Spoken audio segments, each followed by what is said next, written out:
Yego, ndi umushumba w'itorero urumuri rw'umwuka wera, tukaba dusengera mu murenge wa Kinyinya, niho dufite urusengero, niho dusengera.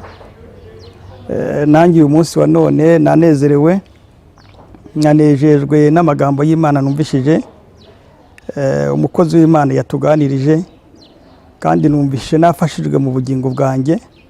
Ariko cyane cyane ikintu cyamfashije n'ubuhamya, bwa mwene data, kandi ikindi cyamfashije ni imyaka irenze 20 n'ingahe ari mu murimo w'Imana, akorera Imana, abandi byarabananiye ariko uwo akaba ari kubikora ashaje. Aho ngaho ngabansaba ngo Imana ikomeze umuhe umugisha kandi mwongerera amavuta.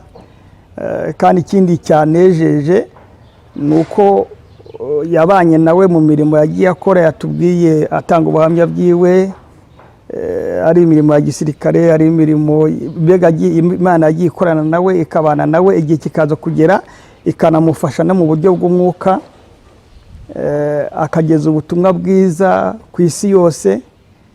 Kandi nongeye nejejwe nuko n'igihe ari gukoramo ni igihe kitoroshye, ariko Imana ikomeje kubana nawe, Imana ikomeje kumurinda, Imana ikomeje kumugirira neza, Imana ikomeje kumufasha.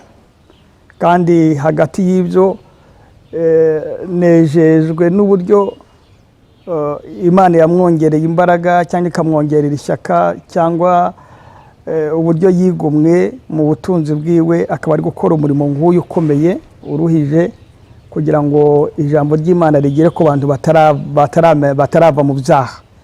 Ibyo byanejeje. Kandi ikindi cyanejeje namusabira ni kugira ngo Imana ikomeze imufashe mu rugendo rwe, kugira ngo azarusohoze amahoro. Murakoze. Yesu abahe umugisha.